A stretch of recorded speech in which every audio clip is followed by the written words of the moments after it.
Oui, c'est la journée internationale des malades.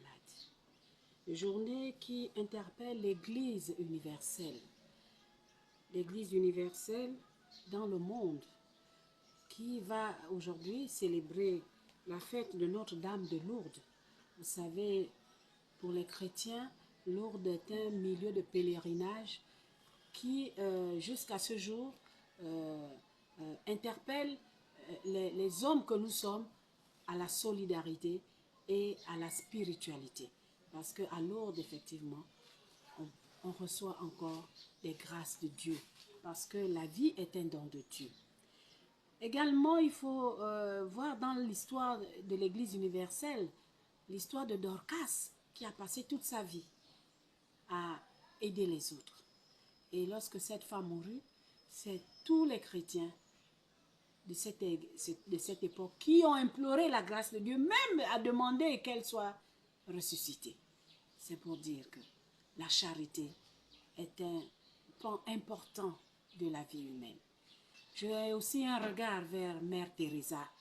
Mère Teresa qui a donné toute sa vie aux pauvres de Calcutta, qu'on n'oubliera jamais. Donc c'est pour dire que c'est une journée aujourd'hui et qui tombe un dimanche, qui interpelle la conscience de chacun, de chaque croyant, de chaque chrétien, de chaque humain, que vous croyez en Dieu ou pas, mais ce qui est sûr, c'est que Dieu existe et que cette nature n'a pas été créée par hasard. Il y a un maître d'architecte de cette nature. Je voudrais également, à l'occasion de cette journée, rappeler les missions des uns et des autres. Parce que la maladie n'arrive pas qu'aux autres, mais tout être humain est un potentiel malade qui s'ignore. D'interpeller la conscience de tous. De dire d'abord à la famille, parce que lorsqu'on est malade, on appartient d'abord à une famille. Les premières personnes qui doivent être à côté du malade, c'est la famille. Or, aujourd'hui, nous constatons qu'il y a beaucoup d'abandon dans des familles. Lorsqu'on est malade, la famille vous abandonne. On voit des malades dans les hôpitaux qui n'ont pas de famille. Ce n'est pas normal. La famille est sacrée parce que c'est Dieu qui a choisi de vous envoyer naître dans une telle ou telle autre famille. Nous devons continuer toujours à œuvrer dans le sens de l'amour, dans le sens de la charité et dans le sens de la solidarité dans les familles. Je voudrais également par la suite interpeller le personnel médical. D'abord en disant que lorsqu'on est malade, on peut définir la maladie comme un état de déséquilibre du corps. Effectivement. Nous classons aujourd'hui les maladies en 3 pans, comme on l'a dit. Mais lorsqu'on est malade, la première chose qui nous vient en tête, c'est d'aller à l'hôpital ou chez le tradipraticien. Et lorsqu'on va à l'hôpital, c'est pour recevoir des soins, la guérison. Mais aujourd'hui, l'hôpital effraie le malade parce que l'accueil n'est pas au niveau des attentes du patient. Le patient ne se sent pas en sécurité aujourd'hui. Lorsqu'il va à l'hôpital, il ne se sent plus en sécurité. Il y a également l'écoute du praticien. Il faut que le praticien prenne le temps d'écouter son malade, de l'écouter parce que c'est l'écoute qui va l'emmener à prendre la bonne décision sur les soins qui vont être donnés au patient. Là aussi, on vous interpelle. Il y a également les soins. Aujourd'hui, il y a trop de négligence et d'erreurs médicales qui entraînent la mort. Donc, il faut que les soins soient définis dans un contexte d'éthique, de trouver le remède qui favorise la guérison du malade à travers cette déontologie, cette éthique médicale qui fait qu'il faut analyser, il faut donner au patient les soins qui correspondent à la maladie dont il souffre. Donc c'est une journée également qui nous interpelle, qui interpelle non seulement la famille, les praticiens, mais surtout le personnel médical. Et la troisième personne qui nous interpelle aujourd'hui, c'est le gouvernement. Le gouvernement est cette partie du peuple qui ont la décision de gérer le pays. Et c'est eux qui doivent donner des moyens pour que ces établissements sanitaires puissent alléger la souffrance de la prise en charge médicale au sein de nos structures. Et je salue aujourd'hui la volonté politique affichée par le CTRI, par le président de la République, chef de l'État, sur déjà ces postes budgétaires alloués au personnel médical. Parce qu'aujourd'hui, on dit que le médecin n'a pas l'obligation de moyens, elle n'a pas l'obligation de résultats, mais il a l'obligation des moyens. Mais le premier moyen du médecin, c'est l'homme, c'est la formation. Il faut former les médecins. Il faut que l'État accorde beaucoup de place à la formation. Et d'ailleurs, nous avons des hôpitaux aujourd'hui de coopération qui donnent des formations chaque année, mais ces formations doivent être données à ceux qui sont plus dévoués, disponibles, parce que beaucoup sont allés aussi dans ce corps parce qu'ils voulaient se caser, parce que c'est un corps qui nécessite beaucoup d'amour. On n'y va pas à la santé parce qu'on veut avoir un salaire. On va à la santé parce qu'on est prédisposé à aimer son prochain. Et là, nous nous battrons au sein d'Ascorim pour que l'État accorde beaucoup de moyens, de faciliter à ce corps médical pour que le médecin soit à l'aise. Parce qu'il y passe toute sa vie auprès des malades, mais également, il doit faire des recherches. Mais la recherche également, c'est des moyens. Mais là aussi, je condamne les praticiens parce qu'ils ont la possibilité de mener ces plaidoyers, même pas des plaidoyers, mais de poser déjà des pans de recherche. Or, aujourd'hui, beaucoup de malades souffrent et il n'y a aucune recherche qui se fait. Ils ont des salaires payés par l'État. Ils ont la formation qui a été payée cher par l'État. Ils ont signé un engagement décennal qu'ils ne respectent pas. Parce qu'aujourd'hui, beaucoup de médecins préfèrent aller dans leur clinique et abandonnent les malades dans les structures publiques. Ils vont dans des structures privées parce qu'ils veulent avoir beaucoup plus d'argent. Nous disons que là, on va s'asseoir, puisque nous avons engagé cette démarche pour mener un bon rapport auprès du président de la République, président de la transition, chef de l'État, pour qu'il regarde avec un regard neutre à travers cette enquête que nous avons menée et à travers les rapports d'audition que nous avons avec les responsables des structures sanitaires pour voir ce qui est possible de faire en urgence à moyen, court et long terme pour alléger la souffrance du patient. Parce que le patient souffre. Le patient souffre à l'hôpital. Et là, je dirais que Monsieur le Président de la République, Ascorim est là. Depuis plus de 15 ans, on se bat. On se bat parce que c'est un pas important. Parce que je ne me bats pas parce que je veux corriger qui que ce soit. Nous sommes des partenaires. C'est-à-dire le personnel médical doit accepter Ascorim comme un partenaire. Mais ce que je condamne, c'est cette négligence et ces dérives en milieu hospitalier qui doivent être corrigées par des sanctions, pourquoi pas. Parce que eux-mêmes, le personnel médical, le ministre de la Santé est passé au créneau pour constater qu'effectivement, il y a trop de dérives qui tuent le malade au sein de l'hôpital. Et ça là, si on vous donne les moyens, il faut corriger. Et pour corriger, il faut un regard neutre d'une association comme la nôtre pour faire remonter les problèmes réels auprès des décideurs du ministère de la Santé afin qu'ils prennent la mesure qu'il faut afin d'améliorer la qualité de soins et la prise en charge des patients dans les milieux hospitaliers. De chaque année, l'Église universelle célèbre Notre-Dame de Lourdes, la fête des malades. Effectivement, nous sommes bien le 11 février, voilà pourquoi Ascorim donne ce cri de cœur à l'endroit des malades. Vous savez que le malade souffre à l'hôpital et lorsqu'on est en situation de faiblesse, lorsqu'on est malade, le lieu choisi, c'est toujours l'hôpital. Et l'hôpital a ses difficultés qui, au cours de cette journée, doivent être entendues. Voilà pourquoi Ascorim mène un plaidoyer et depuis quelque temps, nous sommes en train de rencontrer les responsables des structures sanitaires afin qu'ensemble nous puissions mettre un rapport qui va édifier davantage le gouvernement afin d'améliorer la souffrance et la prise en charge des patients dans les structures sanitaires. En ce qui concerne cette journée, nous interpellons la conscience collective. Vous savez que lorsqu'on est malade, on est affaibli et la personne la plus immédiate, c'est d'abord la famille. Beaucoup de parents abandonnent leurs parents lorsqu'ils sont en situation de maladie. Et ça, ce n'est pas bien. Il faut que la famille se solidaire davantage comme nos mœurs et nos us et coutumes le recommandent. Hein. Et d'ailleurs, depuis la création, Dieu a dit il n'était pas bon que l'homme soit seul. Donc, la famille est le cercle immédiat qui doit s'occuper du malade. Nous interpellons également la communauté internationale parce que l'image du monde aujourd'hui déchirée par la haine et la colère fait qu'il y a moins de solidarité et de charité.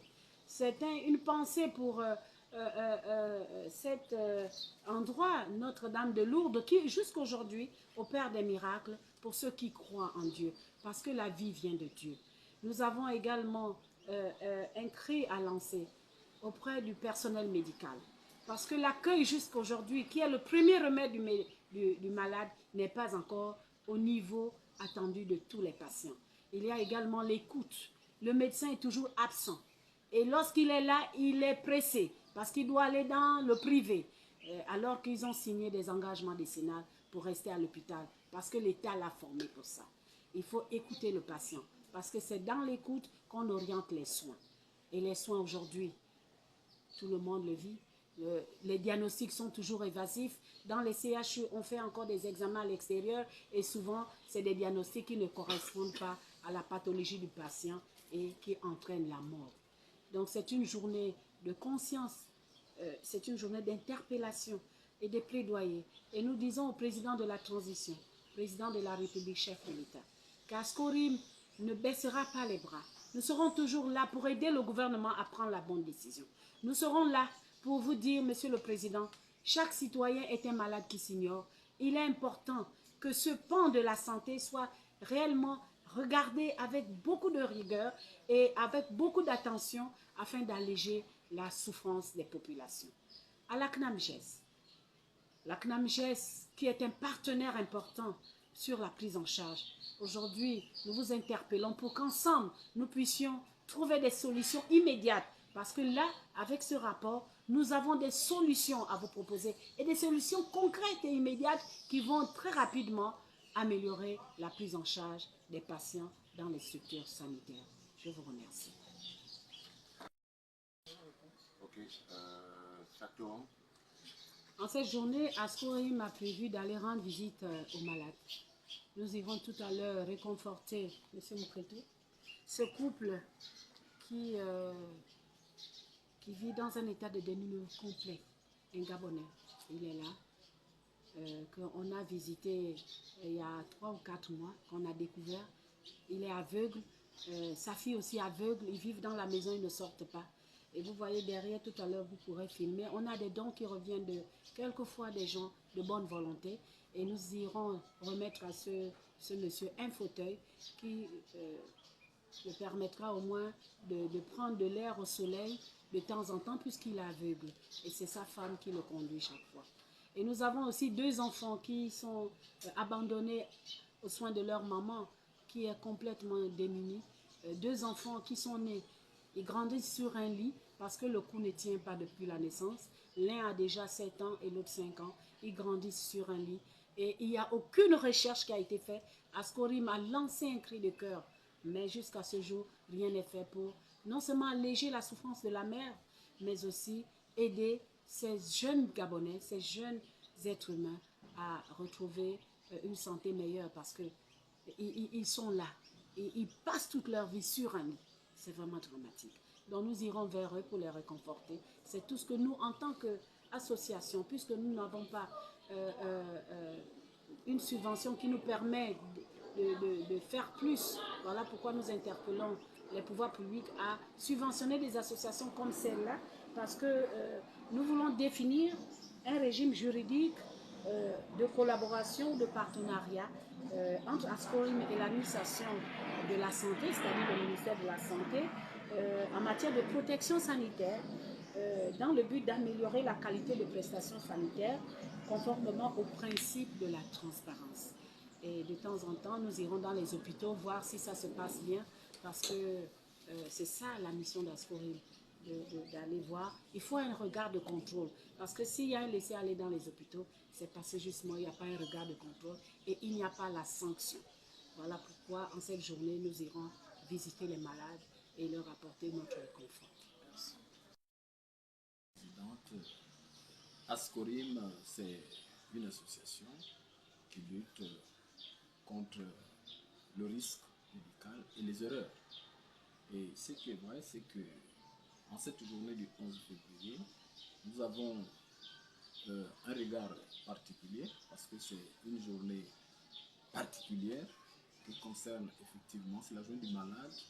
Et à ce titre, Ascorim qui a cette vocation-là de garantir la qualité, on va dire, de soins et puis la santé des populations, a entrepris une série d'actions pour, donc en faveur des malades. Il y a un temps, nous sommes allés vers les hôpitaux, voilà, pour essayer de prendre attache avec le personnel de santé et comprendre effectivement ce qui ne va pas. Et là, nous pensons qu'avec toutes ces informations, cette banque de données qui va être constituée, les pesanteurs qui jusqu'à ce jour, on va dire, plombent le service médical, le plaidoyer va être porté à l'attention des autorités politiques pour essayer d'alléger les difficultés que rencontrent les malades. Et en cette journée, nous avons prévu une sortie. Nous allons nous rendre vers les malades pour leur apporter, on va dire, quelques marques d'attention, discuter avec eux et aussi leur dire qu'il ne faut pas désespérer parce que l'État, qui est le premier, on va dire, le premier parent d'un patient, est là pour mettre tout en marche afin que les choses s'améliorent. Et nous voulons également lancer aussi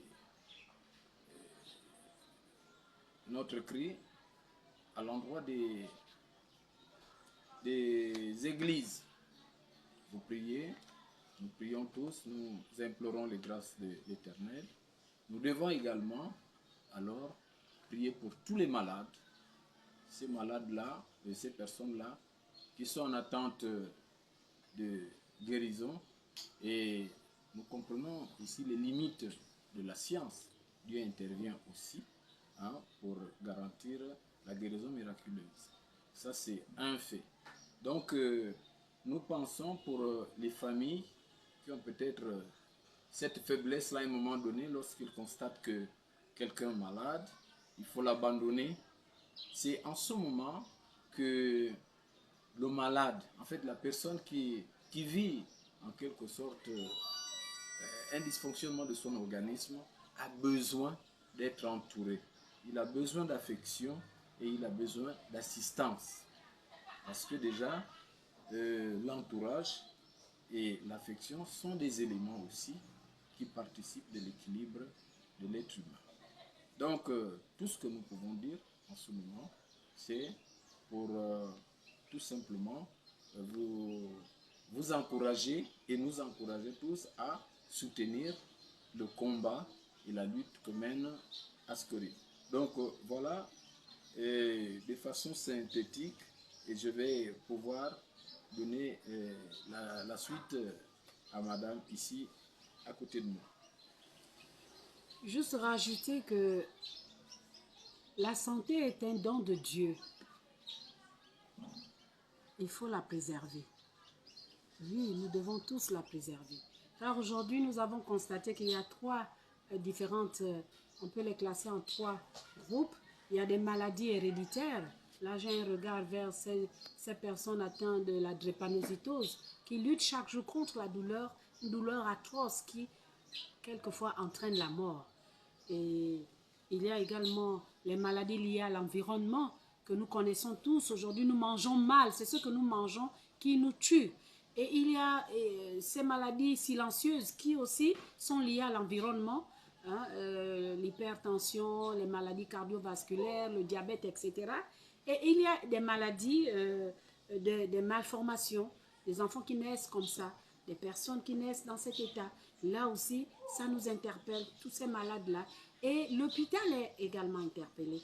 Parce que si on est malade et qu'on ne trouve pas de remède, eh bien, c'est la mort qui s'ensuit.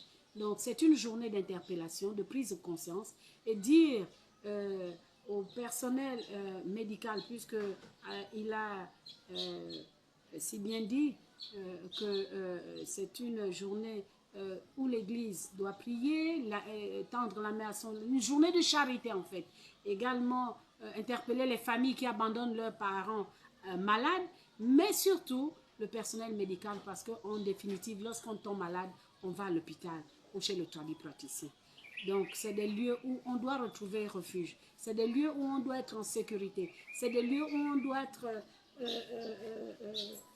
disons, entouré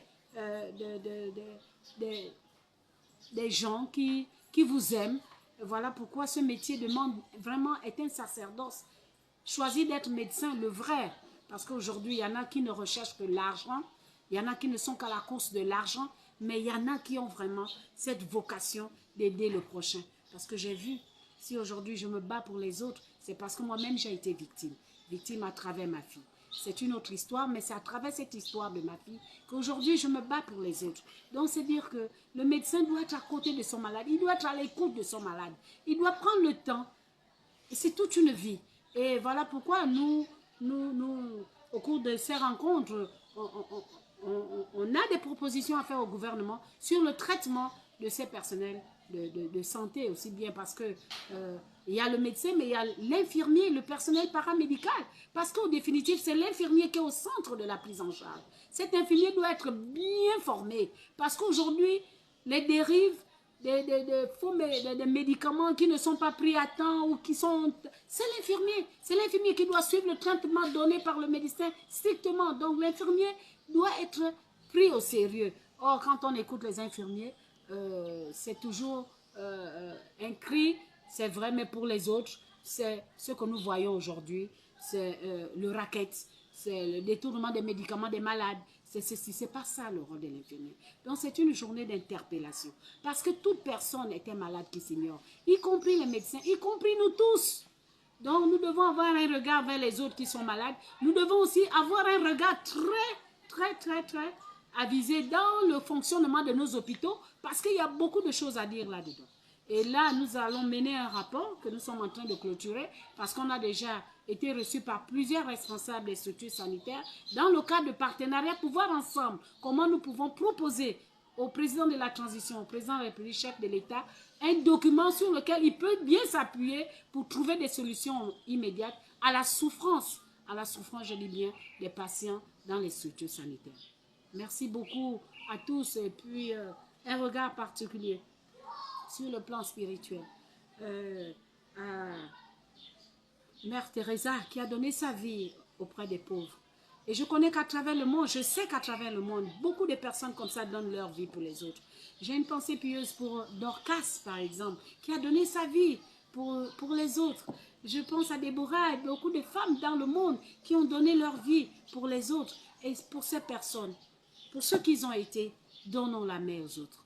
Et je pense que cette journée du 11 février doit nous aider à aller vers l'autre. Celui qui est malade, à l'écouter, à tendre la main, à l'entourer de l'affection. Et c'est ce qu'Ascorim vous recommande aujourd'hui. Et ce plaidoyer va être bouclé très rapidement à l'endroit des structures sanitaires, des difficultés, mais aussi des propositions concrètes. Parce que là aussi, il manque la sanction. Il faut sanctionner. Chaque praticien est face à la vie. La vie ne s'achète pas. Donc, il doit être conscient qu'il ne manipule pas un objet, il manipule la vie et que chacun doit répondre devant sa responsabilité. On demande trop de choses à l'État. L'État s'efforce de le faire et doit s'efforcer de le faire davantage. Mais il faut aussi que la conscience professionnelle puisse primer lorsqu'on est face à la misère, à la détresse d'un patient. Je vous remercie.